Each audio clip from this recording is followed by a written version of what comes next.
Bismillahirrahmanirrahim. Assalamualaikum warahmatullahi wabarakatuh. Kami dari kelompok 6 ingin menyampaikan isi makalah kami yang berjudul Penerapan Ejaan Bahasa Indonesia yang disusun oleh Muhammad Izzuddin Karimi, Muhammad Nur Fadillah, Muhammad Sarif Fudaili, Nur Fikri Zidan, Reski Saudi Fahmi, Siti Nafisah, dan Siti Nur Khalizah. 1. Pengertian ejaan. Ejaan adalah keseluruhan peraturan bagaimana melambangkan bunyi ujaran dan bagaimana antar hubungan antara lambang-lambang itu. Pemisah dan penggabungannya dalam suatu bahasa. 2. Perkembangan ejaan. Pada tahun 1901 ditetapkan ejaan bahasa Melayu dengan huruf Latin yang disebut ejaan Van Ophuijsen. Kemudian pada tanggal 19 Maret 1947 ejaan Sewandi diresmikan untuk menggantikan ejaan Van Ophuijsen. Ejaan ini dikenal oleh masyarakat dengan julukan ejaan Republik. Setelahnya pada Kongres Bahasa Indonesia II Medan 1959, Sidang Perutusan Indonesia dan Melayu, Slamet Mulyana dan Syekh Nasir bin Ismail ketua, menghasilkan konsep ejaan bersama yang kemudian dikenal dengan ejaan Melindo, Melayu Indonesia. Baru pada tanggal 16 Agustus 1972, melalui pidato kenegaraannya, Presiden Republik Indonesia meresmikan penggunaan ejaan bahasa Indonesia yang disempurnakan. B. Tanda baca. 1. Pengertian tanda baca.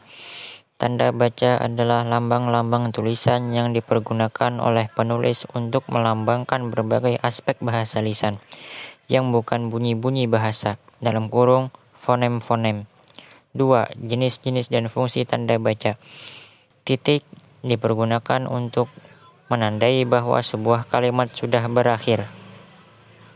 Tanda koma dipergunakan untuk menandai dan memisahkan keterangan-keterangan tambahan.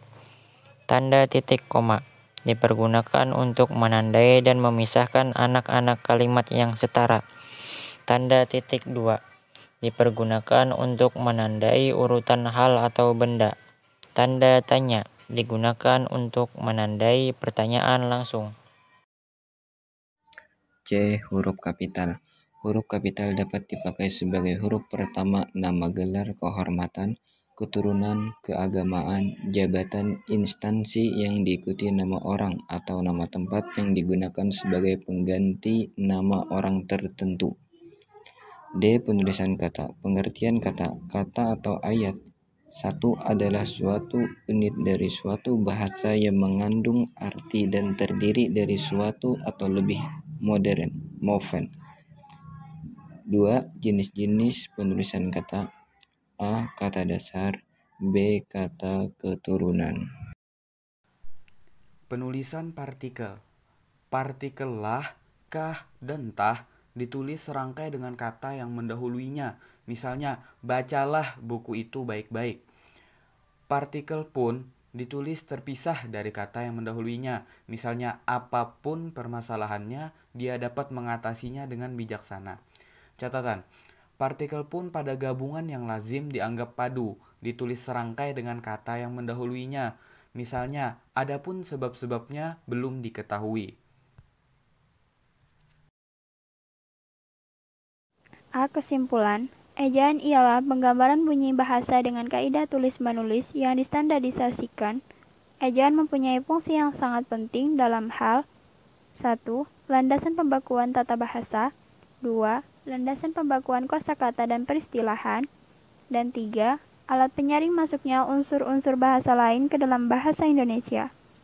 Di samping itu, ejaan mempunyai fungsi praktis, yaitu membantu pemahaman pembaca di dalam mencerna informasi yang disampaikan secara tertulis. B. Saran. Pemahaman pada ejaan yang benar kiranya dapat mendorong kita pengguna bahasa Indonesia harus terus meningkatkan kualitas bahasa Indonesia. Dengan demikian, bahasa Indonesia dapat menjadi bahasa modern yang dapat mengaktualisasikan konsep-konsep ipteks.